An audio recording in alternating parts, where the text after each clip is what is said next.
Hello and welcome. The Purdue Institute for the Study of the Iranian World welcomes you to another episode of our podcast, Legacies of Ancient Persia. Join us as we further explore the many legacies of ancient Persia and its relevance to global patrimony.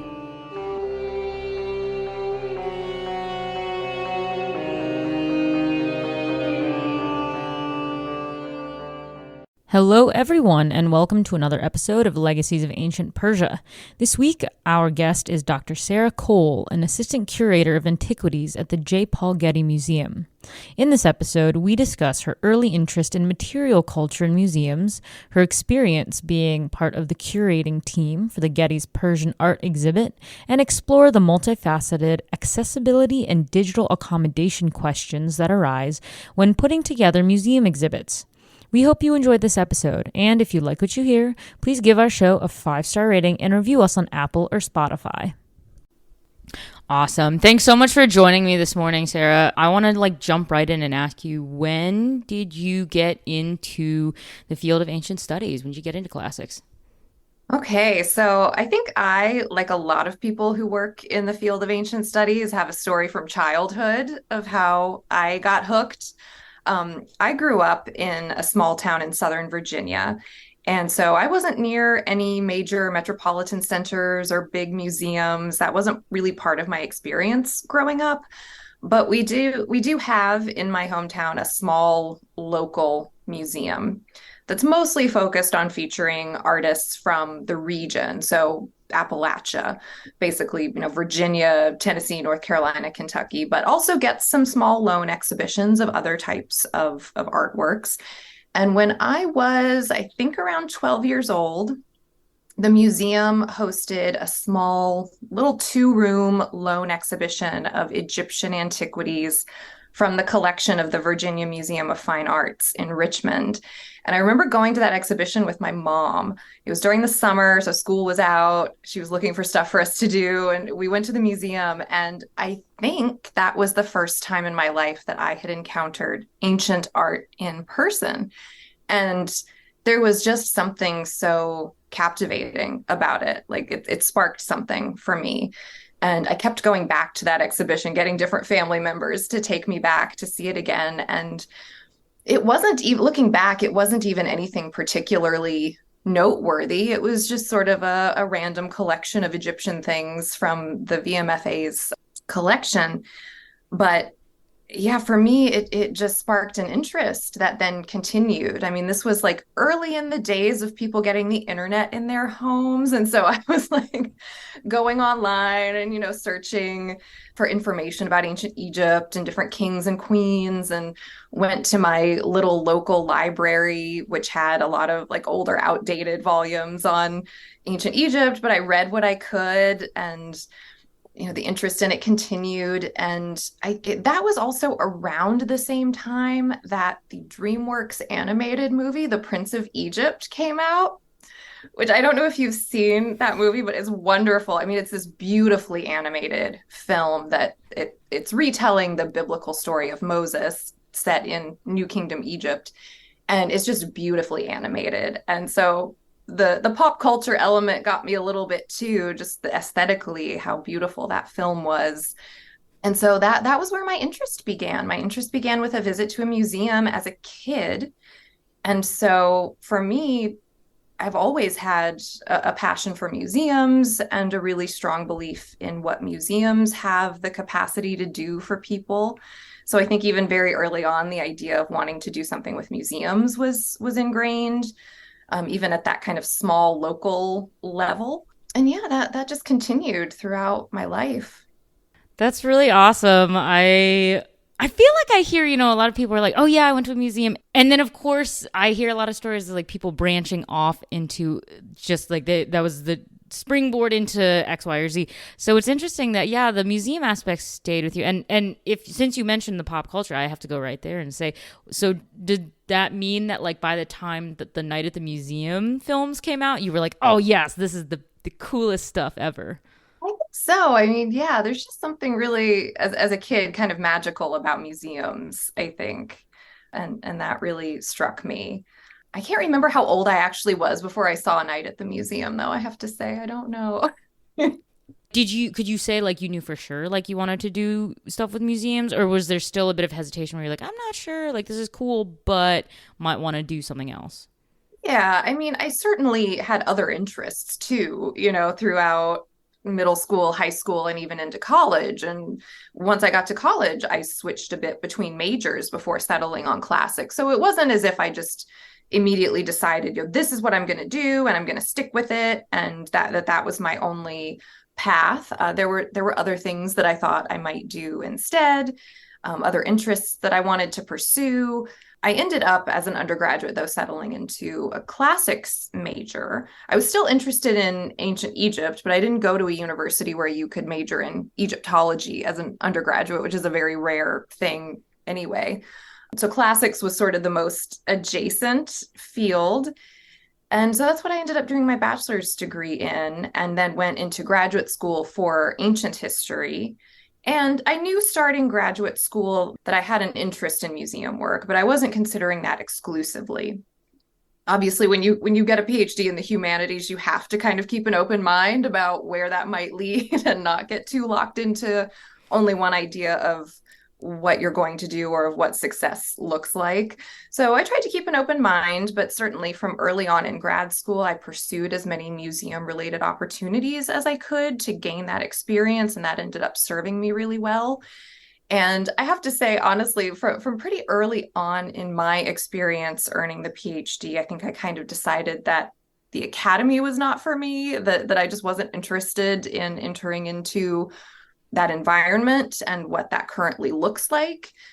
And that I was more interested in going into something like museum work, where I would have more opportunity to interact with wider audiences of people, to, speak with and present art for a wide diversity of audiences, many different ages and backgrounds, and just the more public facing aspect of museum work has always been more appealing to me than the work of an academic. Which is not to say that the work we do here is not academic, because it absolutely is. It's just that it's more of a mixture of different skill sets and different types of day-to-day experiences, I think. Yeah, no, that totally makes sense to me. Although, can I take a step back with our audience, hopefully, as well, and ask you, so when you decided to major in classics after bouncing around a little, within that, what did you focus on? I mean, from it sounds like with your love of art and stuff that you might have gone for the more material culture side, but did you also do anything with the more philological side? I definitely did go more with the material culture side, because that was always my particular area of interest. Where I did my bachelor's degree at the University of Tennessee in Knoxville, in the classics department, you could choose between three different tracks. You could do a Greek concentration, a Latin concentration, or what they call the classical civilization concentration. So I did that third one so that I could focus predominantly on more on history, art, archaeology, and less on the philology, which has never really been my wheelhouse, let's say. I mean, I did do some language, but the requirements for that track were less intensive, obviously, than for the language concentrations. So I did stay mostly focused in the world of material culture. I was really interested in the Bronze Age as an undergrad. I loved Bronze Age wall painting. And my interests have always also been more in cross-cultural interactions, less on focusing exclusively on one place or one culture, but on the idea of interconnectedness in antiquity and how different cultures are influencing each other. So I was interested in the idea of Greek and Egyptian interactions throughout time, but at that time as an undergrad, I was mostly focusing on the Bronze Age and thought that that's where I would stay. But that was mainly where I focused as an undergraduate. And I have to say, I appreciate in hindsight that those different tracks, those different concentrations were available, because, one of the conversations that we're having across museums and also across academic departments at colleges and universities is issues of accessibility, of relevance, of what is the future of these fields, how can we attract more majors. And I think one of the ways in which to do that is to offer different options to people. I went into my undergraduate education not having studied any Greek or Latin at the high school level. And I think had I been faced with a long list of requirements in those areas to do a classics degree, I probably would have felt overwhelmed and maybe I wouldn't have done it. And my path would have been completely different. So I think it is important that these different options be available so that people don't feel like something is not for them or that they can't be a part of something that they're interested in. No, I completely agree because I went to the University of Missouri for my undergrad, and we also had sort of three tracks, right? But it was interesting. They just called it Classics Greek, Classics Latin, or just Classical Studies. And I was like, well, that doesn't really give away much, and it's almost the same thing, but sure, you guys, you do you. So yes, unsurprisingly, I went through Classical Studies, not Classics Greek or Latin, because languages weren't my strongest suit either, and I really also was more into the history part as well. Yeah. But sticking with the sort of cross-cultural interest theme, which I mean, it's impossible not to because so much of the ancient world is interconnected in one way or another. But having mentioned that, you had this interest in Egypt, which I did too. I loved it. My like gateway entry into the ancient world over the pyramids and stuff. I think that's true for so many people. Like Egypt, there's something about Egypt that just grabs you when you're a kid. I call it the gateway drug because it's like Yeah. you get the high when you start learning about pyramids and mummies, and then you're like, oh, there's nothing so cool as this ancient stuff because it's so old and we don't even know how, and it's wrapped in mystery. And yeah, there's something special about Egypt that draws you in. So yeah, no, that definitely happened to me too. But yeah, like there was nothing about Egypt. We had like one class, and it wasn't even truly like Egyptian art in undergrad. But I'm curious, did you get classes that dealt sort of interculturally with, I mean, at least Persia, right? Because the Greeks and the Persians had more interactions. I want to say that would be likely to come up in these classes and this background. I have to say, I think as an undergraduate, I really didn't have any coursework available to me that dealt with the Persian Empire, which is very interesting in, looking back at what classes I had available. I did work a lot with a faculty advisor whose concentration was more in Near Eastern archaeology. And through doing some sort of reading courses with him, I was able to work in some things on Egypt that weren't available in the regular curriculum. So that's definitely also something people should take advantage of as undergraduates, if you can do like concentrated reading courses. But I did, Mesopotamian history with him. But what I remember, because of course these huge survey courses, you're covering thousands of years of history and there's only so much you can do, they usually end with Alexander the Great.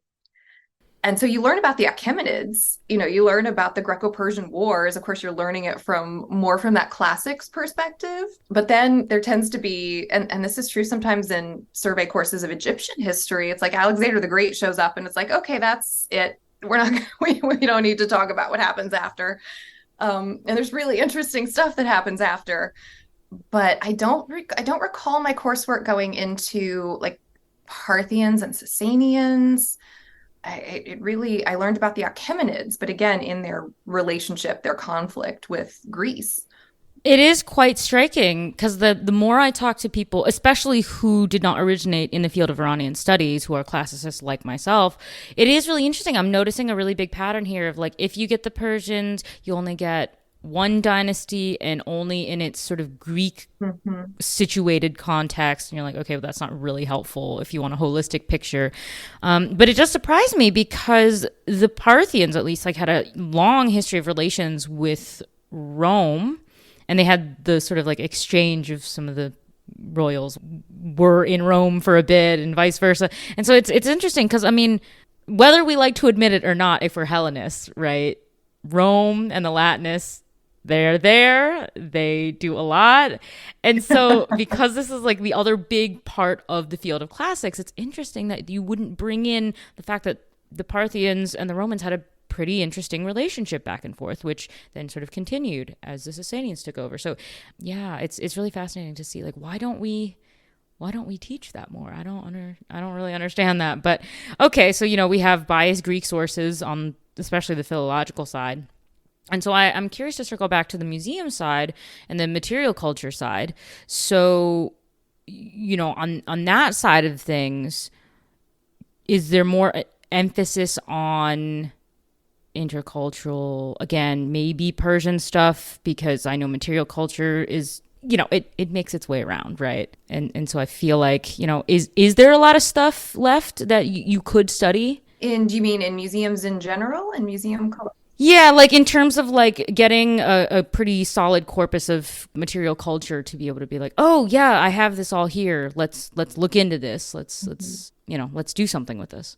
I think so. I mean, yeah, there's definitely a huge amount of material culture that survives from ancient Persia. It's not always easy to interpret or understand, but yeah, there's definitely a wealth of material that we can look at, which, as you said, we do have kind of a lack of written historical sources other than sort of the high level messaging coming from the kings. We have the royal inscriptions and sort of the more propagandistic texts, but we don't have sort of the equivalent of a Thucydides or a Herodotus writing in Persian, which obviously impacts the way that we can approach Persian history, but we definitely can get at it through material culture, through archaeology.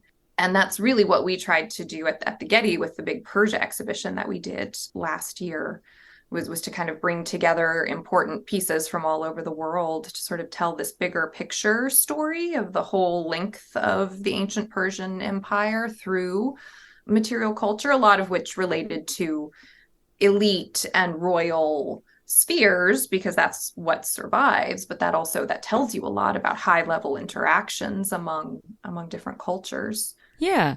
Well, I'm glad that you mentioned the Persia exhibit that you had a hand in putting together. So I'm curious, just for those who may not have gotten out to the Getty to see the exhibit itself, how big was this exhibit, and did it seem like it, had popular turnout? Like what kind of things did you have in this exhibit? So I guess I should back up a little bit and kind of talk about my time at the Getty and how this exhibition fits into a bigger program that I've been part of. So after doing my undergraduate degree in classics, I went to Yale for graduate school and did a PhD in ancient history, where I shifted my focus to a later time period, but still the theme of Greco-Egyptian interaction. I focused on the Ptolemaic period, working with Joe Manning, who was my advisor there. And so I worked with Joe, and still with a material culture focus, interested on how we see material culture artworks during this period kind of expressing those cross-cultural interactions and the kind of multivalent identities of people living in this environment. And right after finishing my PhD, the Getty Museum was looking for someone to help with the first exhibition in a new series that they were doing. And the series is being called The Classical World in Context. So the basic idea behind this is the Getty Villa Museum, our collection is predominantly Greek, Roman, and Etruscan antiquities, or what we traditionally call the classical world. That's what you'll find, if you come visit the villa. And that collection was built around the collecting parameters that were begun by J. Paul Getty, who was interested in European art up until about 1900. So that's our collection. It is what it is. But of course, now, as we've been discussing, the conversation is moving in the academy and in museums much more toward looking at a global antiquity, looking at interconnectedness and diversity, and really trying to help people understand that none of these cultures exists in a vacuum, and none of these cultures are sort of static, unchanging monocultures. They're all constantly in communication with each other, influencing each other. And there's actually great diversity across the ancient Mediterranean and Near East. Our permanent collection simply doesn't equip us to really tell those stories very effectively. So with the classical world in context, the idea is to take the permanent collection as a launching point and say, okay, we have a collection of Greek and Roman. How did the Greeks and the Romans interact with Egypt, with Persia, with Thrace, with Mesopotamia, etc.? You could arguably criticize that approach as still centering Greece and Rome. But again, one has to have some sort of theoretical framework around which to build such a series. And the reality is that our collection is Greek and Roman. So we use that as a starting point. And that's kind of the basic philosophy behind it. So the first exhibition in this series was on Egypt and its relationship with Greece and Rome over a long span of time, from the Bronze Age through the Roman Empire. And I was hired as a curatorial assistant to work on that exhibition in 2016, and the exhibition went on view at the Getty Center in 2018. And then I was kept on at the Getty to continue working on this series. I became an assistant curator and have continued to work on classical world and context exhibitions and publications. And Persia was the second big exhibition in this series. This was a really significant exhibition for a number of reasons. I mean, we were very fortunate to get to work closely with scholars at the Portavood Center and also at the Persian Studies Center at UC Irvine. So there's a really wonderful local community here in Los Angeles of scholars of ancient Iran that we were able to tap into and really collaborate closely with. And we brought together artworks from all over the world in a big exhibition. We crammed as much as we could into a relatively small space here at the villa, because it's a tall order to try to talk about the Achaemenids, the Parthians, and the Sasanians in one exhibition.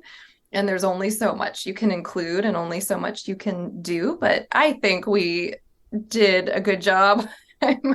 I'm biased, but I'm very proud of what we accomplished. I worked together, as part of a team. The exhibition was primarily curated by our senior curator of antiquities, Jeffrey Spear, and myself, and we edited the accompanying catalog.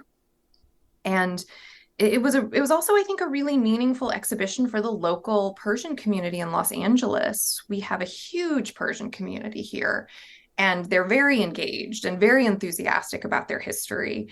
And it was great to get to share this exhibition with them. And I can't recall off the top of my head the raw numbers, but in terms of the weekly average, this was the most visited exhibition we have ever had at the villa.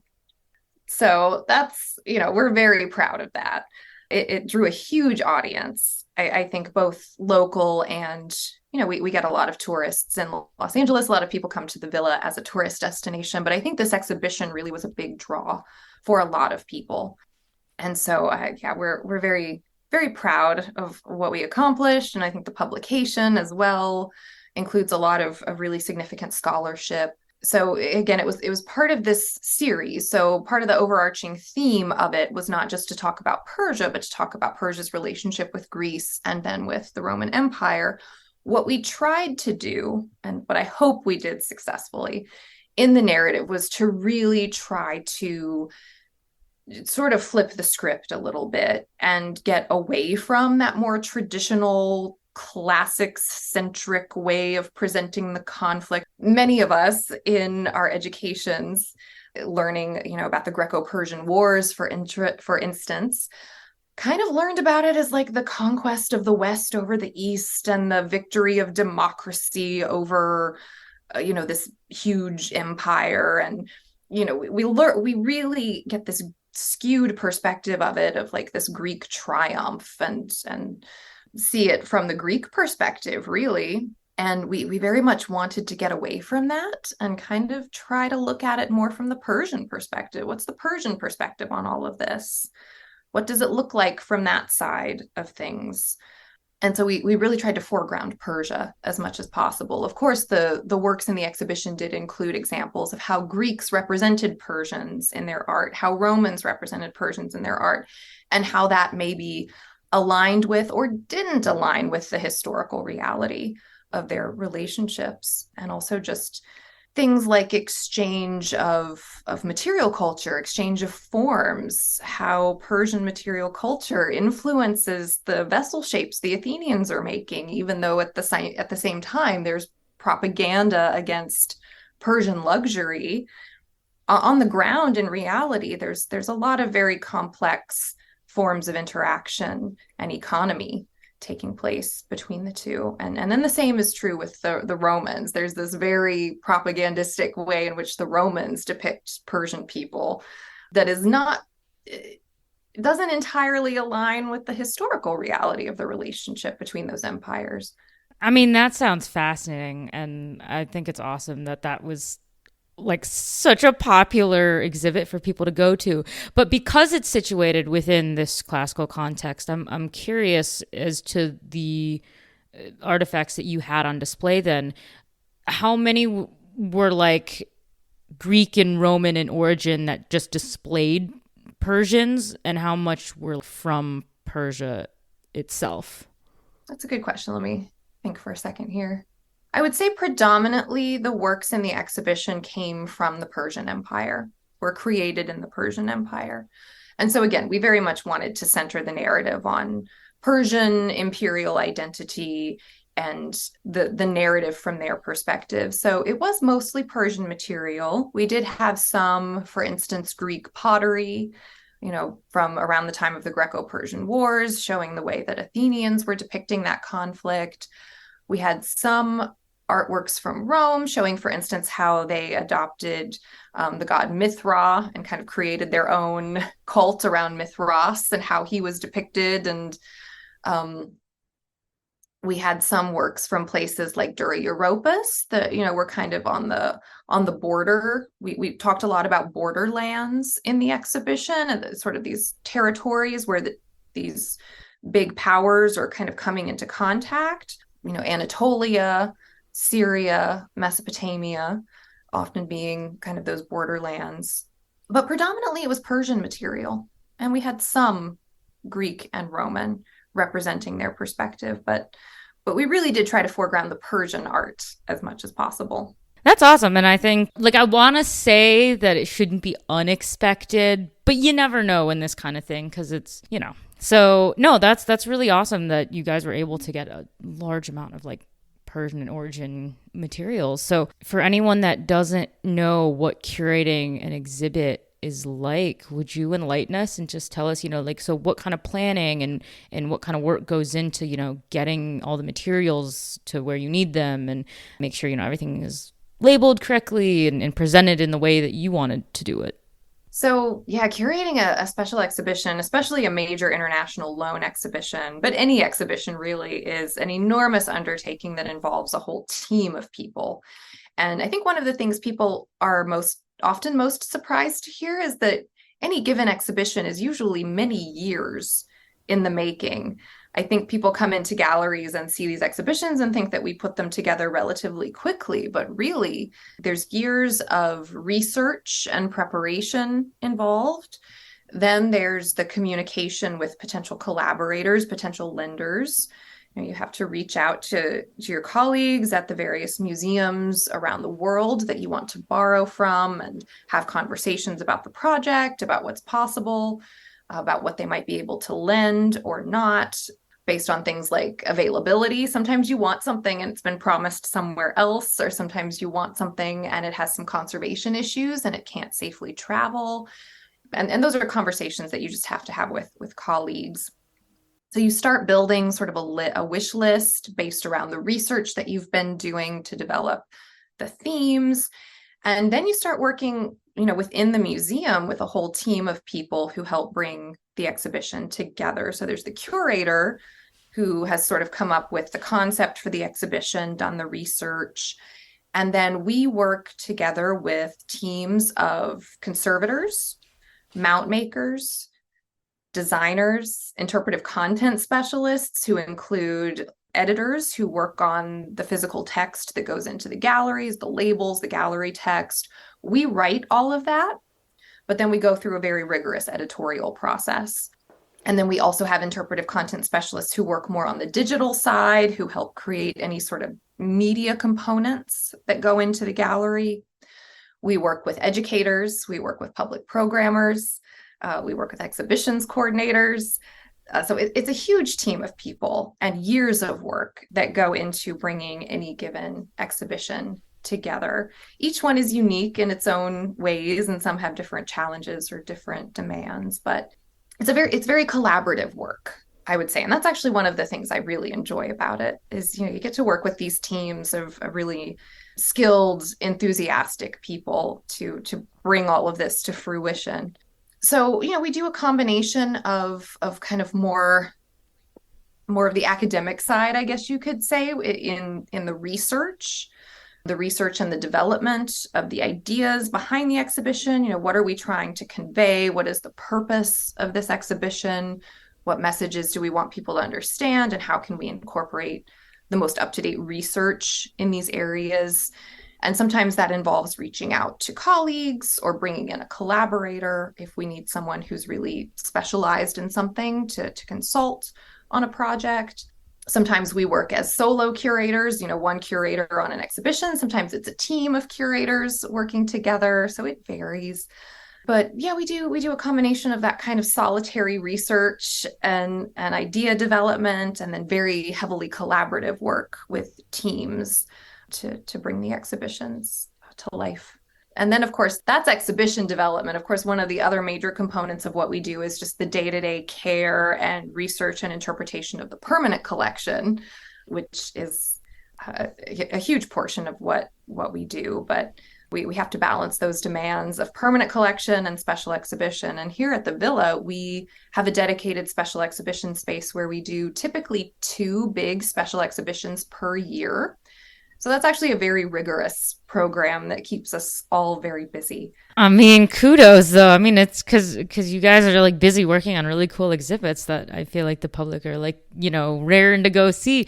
But, a couple things as you were talking struck me. And I guess like the first one is just as someone who's not involved in museum stuff at all, I just go and enjoy them, right? Enjoy all of your hard work. Mm-hmm. I feel like there's a perception or a misconception, maybe we should call it, that if you're into museum curation, that a lot of what you would do is like the preservation of stuff. Because I've definitely talked to people who have mentioned thinking that, yeah, oh, well, if you're a curator, then you like do the preservation stuff, right? And I'm like, well, I don't know, because I'm sure that there are some curators who might have the skills to handle it, but like, yeah, so from like your experience, is that a part of the job, or do you actually have to have like the special skills in preservation stuff to be able to actually be the one doing the stuff to make sure the artifacts stay, clean and maintained? Right. Yeah, I mean, I would say all of us here, we're engaged in what you would more broadly call cultural heritage preservation, and that's preserving the collection and caring for it is, of course, a huge part of our mission. But I think what you're really getting at is conservation, and that's a whole other specialized field where you have to have specialized training, and conservation is such an interesting area because it's kind of this mixture of artistry and science. You have to have a lot of training in science that most of us curators don't have. Here at the Getty Villa, we have our own dedicated team of conservators who work specifically on the antiquities collection, and they do the actual physical care of the objects in terms of preservation, of treating anything that arises, and of making sure that the artworks are safe and stable. And that work is done by conservators who, have a related but different set of skills and training.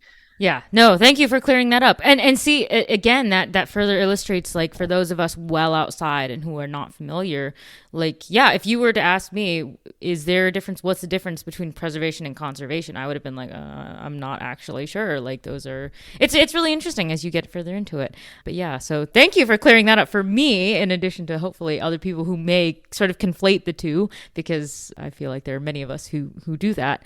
And then the other thing that I wanted to ask you about, as you were telling us about the exhibit, was, and you've mentioned it also just in terms of access to the field and studying and resources.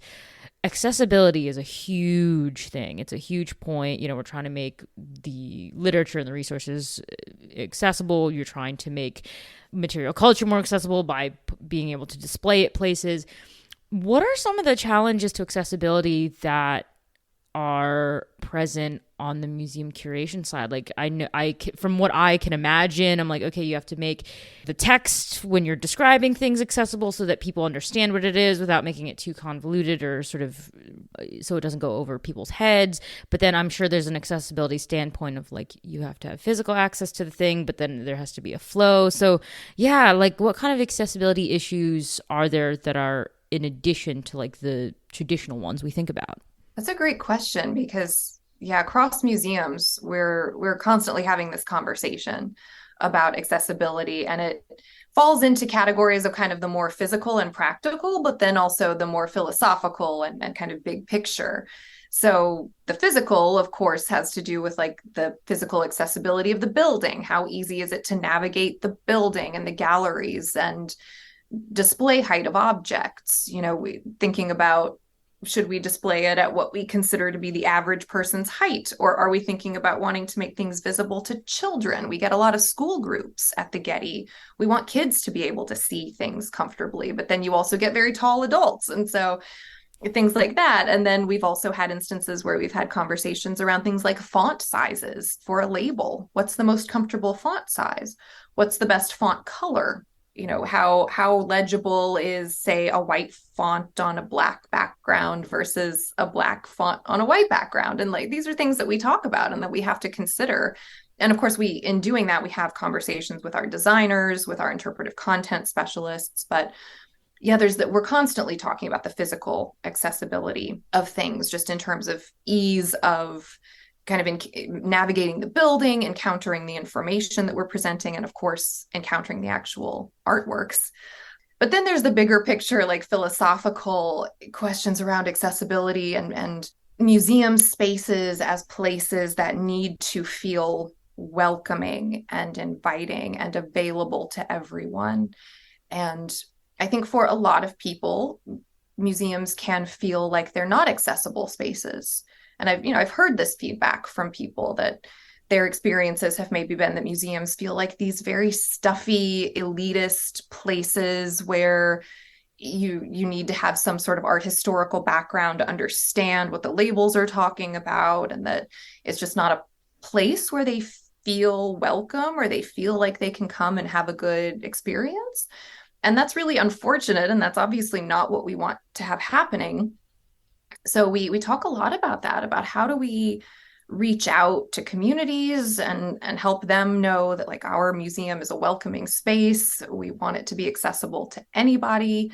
We really do try to write our labels, our interpretive content in a way that doesn't presume or expect any previous understanding of anything, so that you can come in and have a meaningful experience, have meaningful encounters with the artworks, hopefully learn a little something, have a good time, and have it be, a positive and welcoming experience. But that's a real challenge, that it is true for a lot of people and a lot of communities that they don't feel like museums are for them.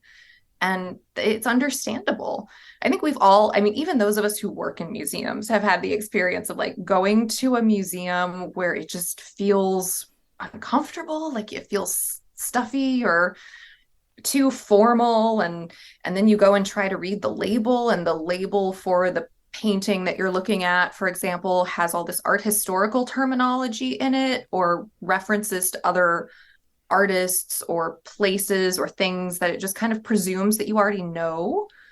And you're like, this is not accessible information. Like you have to look up all of these things to understand what this label is talking about.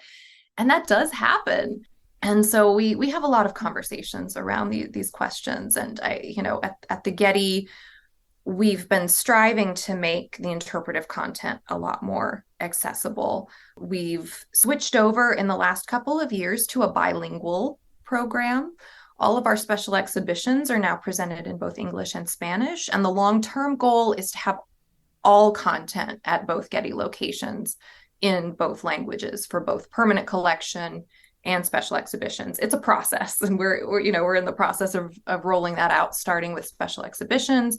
But then also we've talked about shortening our labels, because to be honest, what we know from visitor surveys and from data that's been collected is like most people don't read labels when they come to a museum, which is a little heartbreaking for those of us who spend so many hours writing these labels and editing them and agonizing over word choices and all these things. And then to be honest, we know that most people come in and kind of glance at the labels and maybe they'll read one or two panels.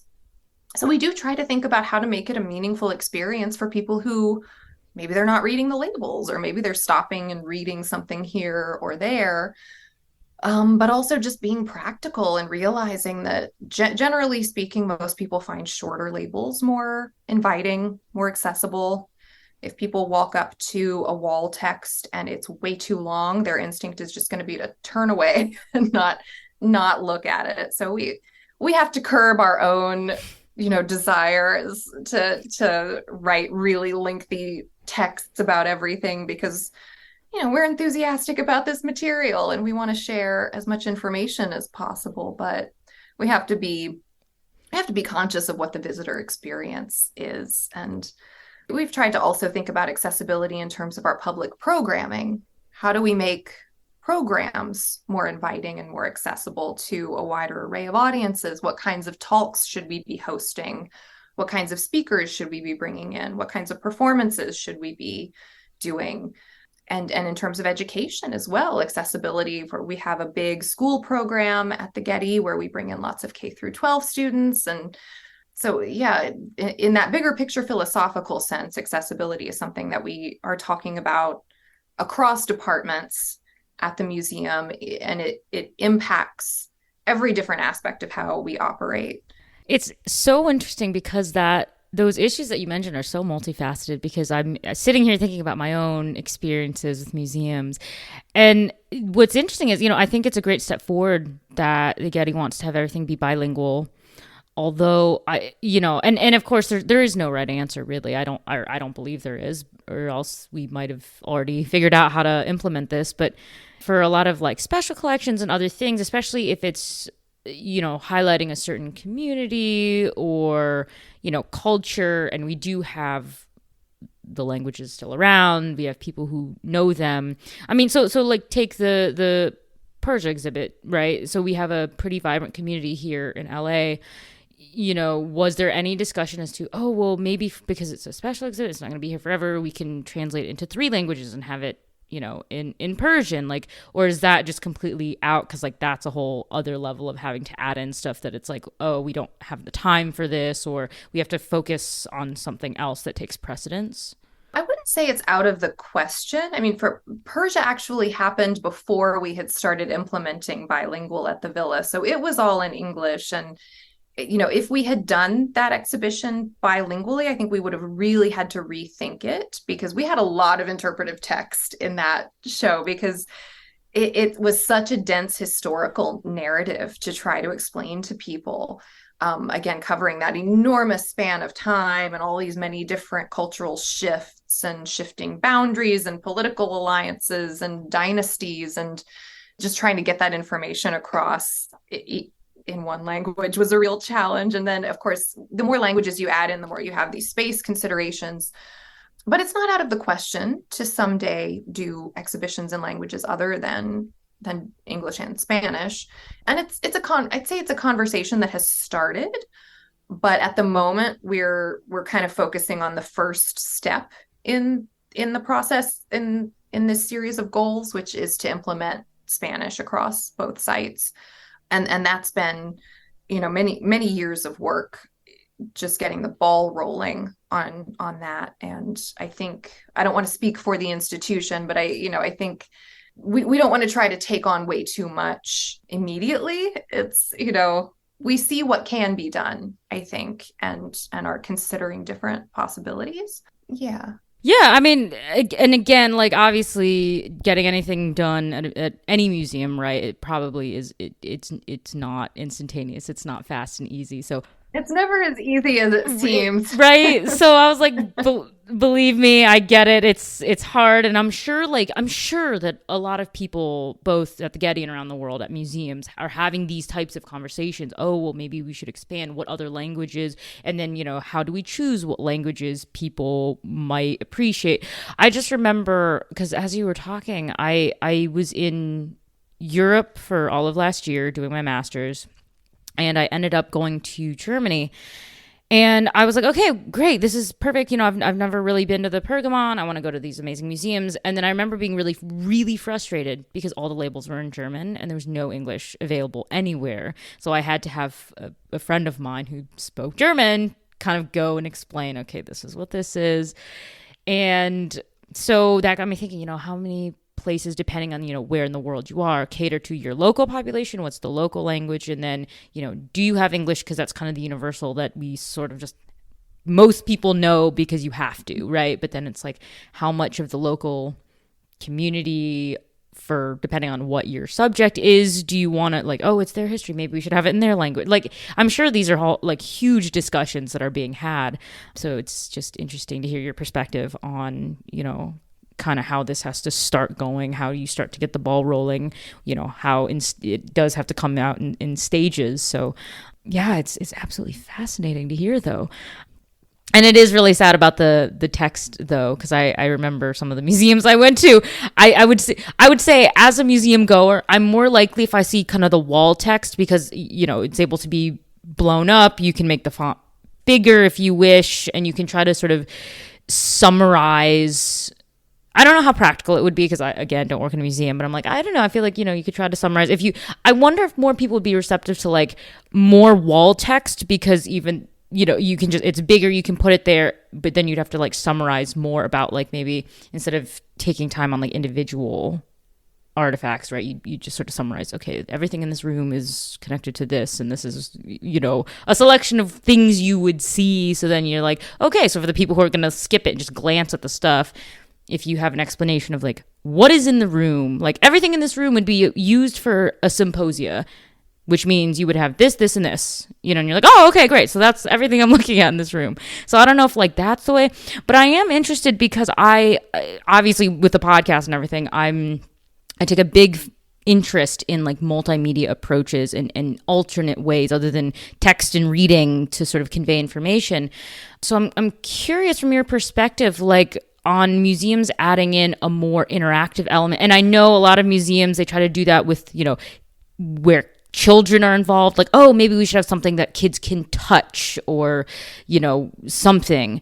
But in terms of not only for the kids, but for adults, like, would it be hard to integrate, more media? So instead of having people read texts, do you do more kind of like the museum style movies where you go in and see the thing? Do you have like a button you can press that speaks the blurb out to you? Like, has the Getty, or have you been able to sort of experiment with different media approaches, and have you found something that you feel works better or worse?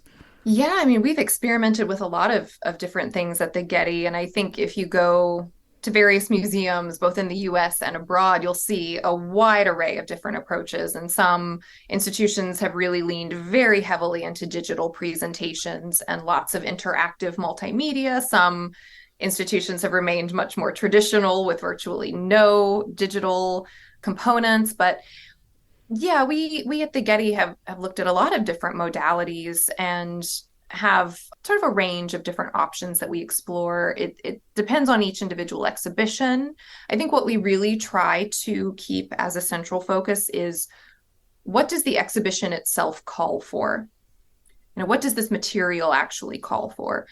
My own perspective is that we shouldn't do digital just for the sake of doing something digital, like just for the sake of having something kind of flashy and impressive, but that it really should be that the content of the exhibition would be best served by being presented in a particular way. So for instance, we do a lot of audio guides where you can, when you come to the museum, or even before you come to the museum, you can download the Getty Guide app and access our audio tours. So you can listen to them on your phone as you go through the galleries. And We'll often do audio tours for special exhibitions. So if your preference is to experience an exhibition that way, where you can kind of walk through and hear someone speaking about the contents of the exhibition and particular highlight pieces on display, you can do that. For instance, last year I curated an exhibition of jewelry from ancient Nubia. And one of the kind of central themes that comes out of this material is materials and technologies.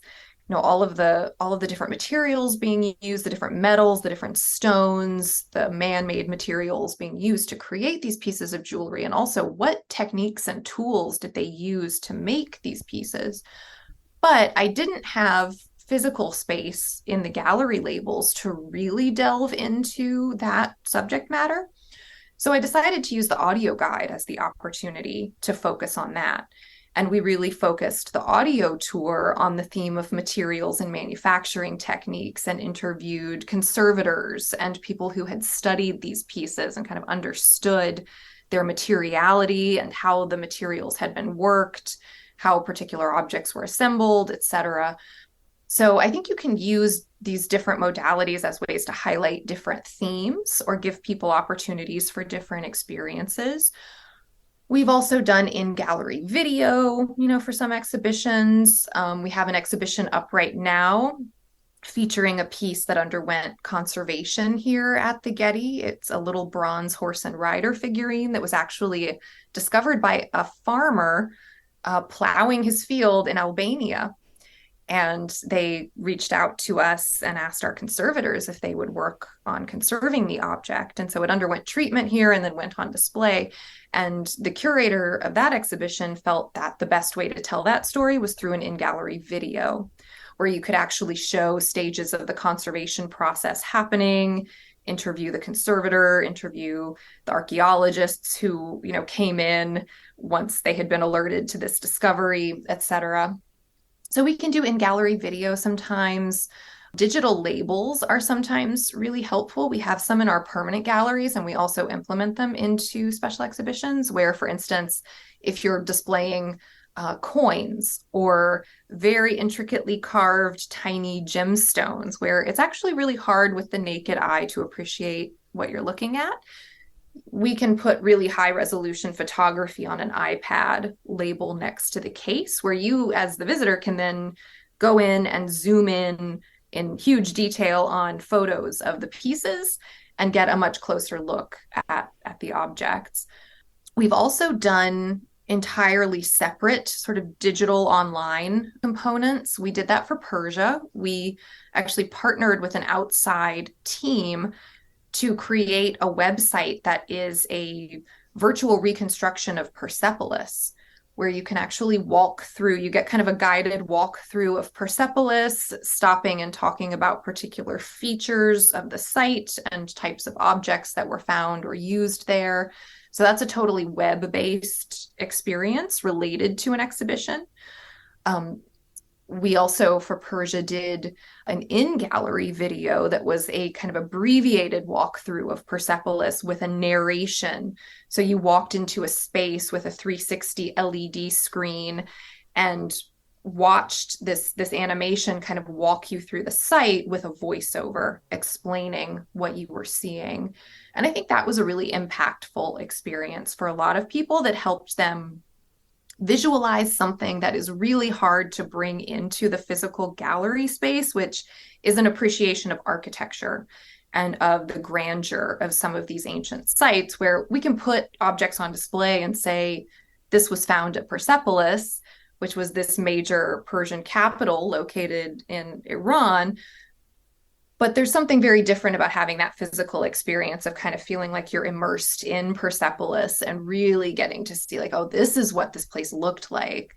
And so we can use media components in gallery to help bring in things that we otherwise really can't help people experience, and that can enhance then their appreciation of the artworks that they're seeing on display. I think that's always the tricky balance that we're working with when we're talking about all of these digital elements, is that you want it to enhance and not overshadow the actual artworks that they're looking at. This is, as curators, we keep coming back to this of like what we really want is to encourage people to engage in close looking at the objects.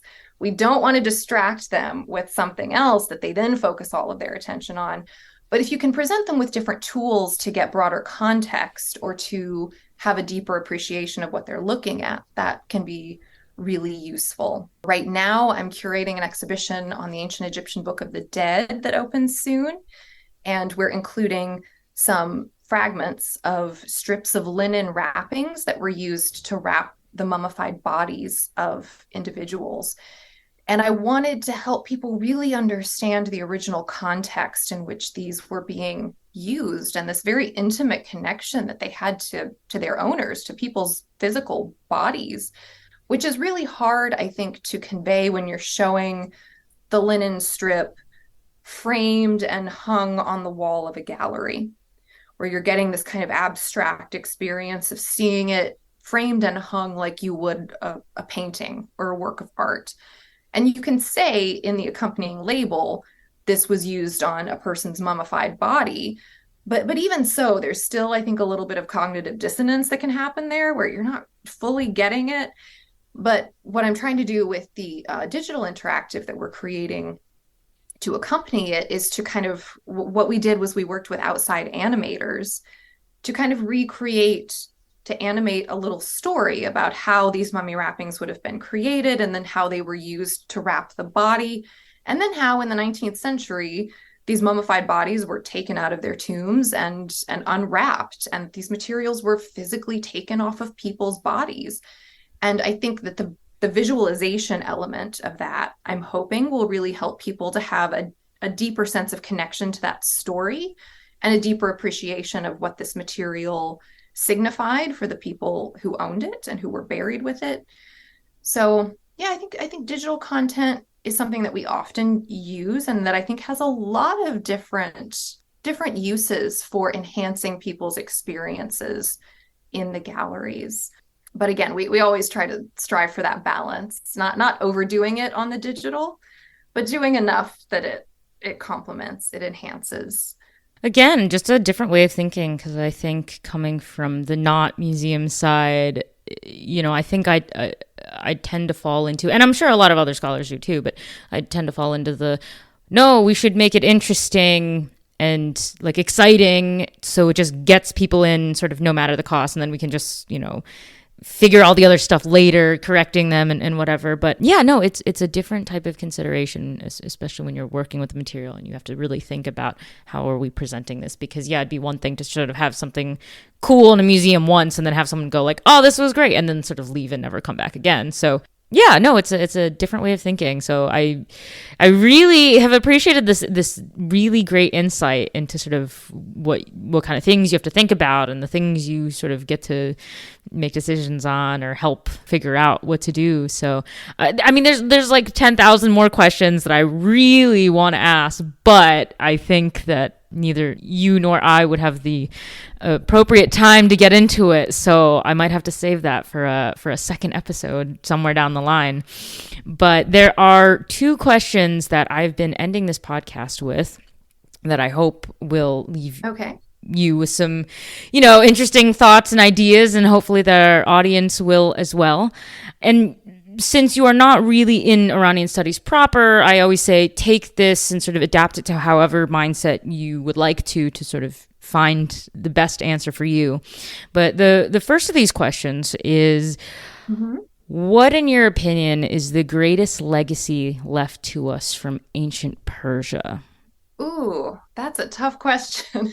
Oh gosh, I don't know if I could pick one. I mean, I guess, yeah, that answer is going to be different for everybody. I think as having my own encounter with Persia, having primarily been through curating this exhibition, I mean, I have to say that the material culture legacy that they have left behind is tremendous, and exquisite works of art, and from monumental architecture to beautiful little gemstones and coins. And there is just such incredible material culture, incredible artworks that survive from ancient Persia. And of course, as a material culture person, that's my my area of interest, but I think, yeah, there is a remarkable artistic legacy that comes down from ancient Persia.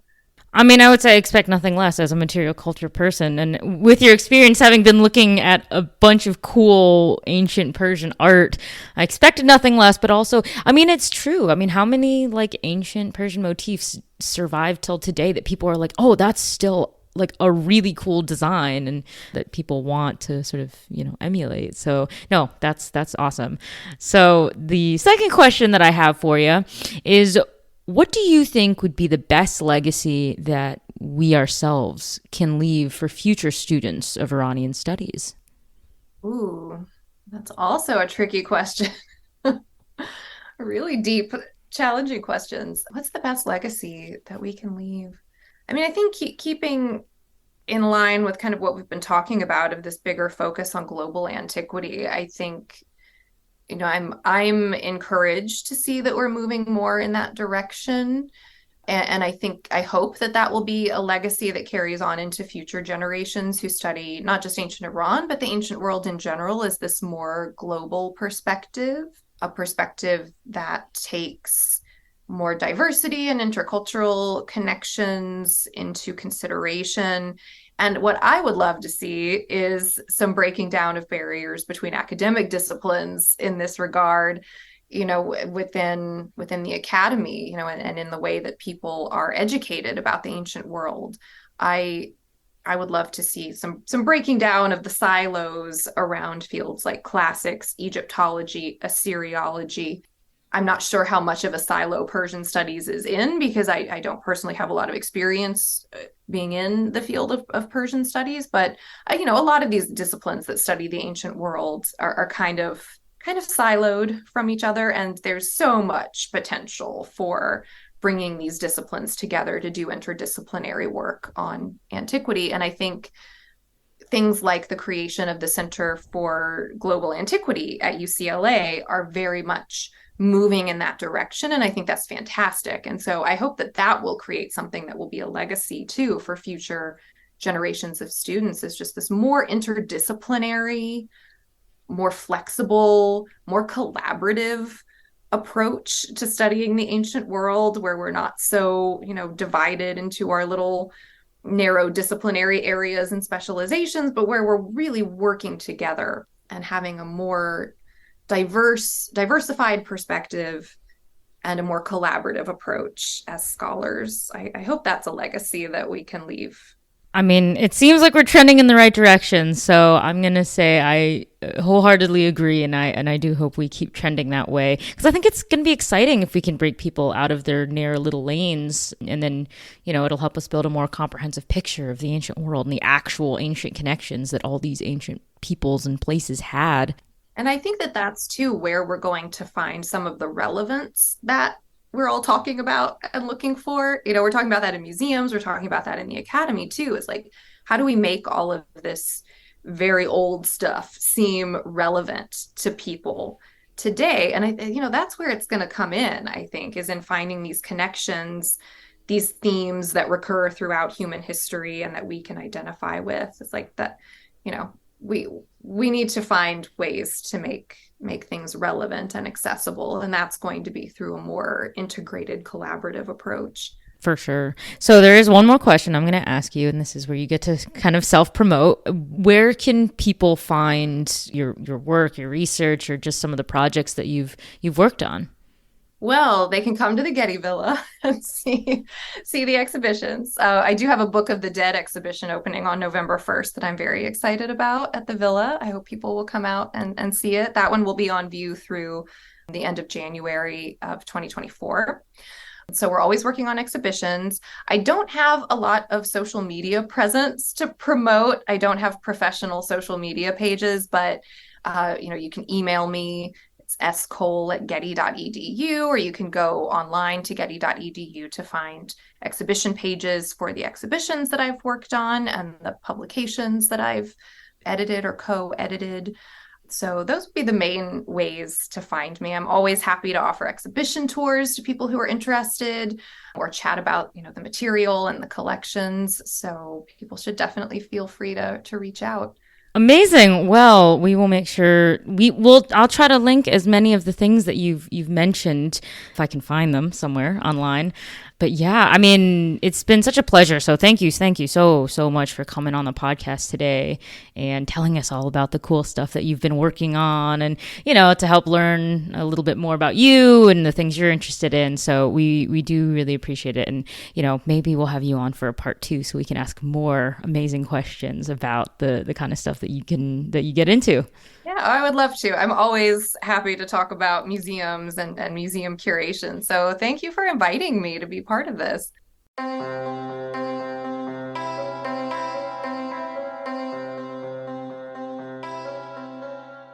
Legacies of Ancient Persia is a Portavood podcast production, hosted and edited by Lexie Henning, with select episodes co-hosted by Marissa Stevens.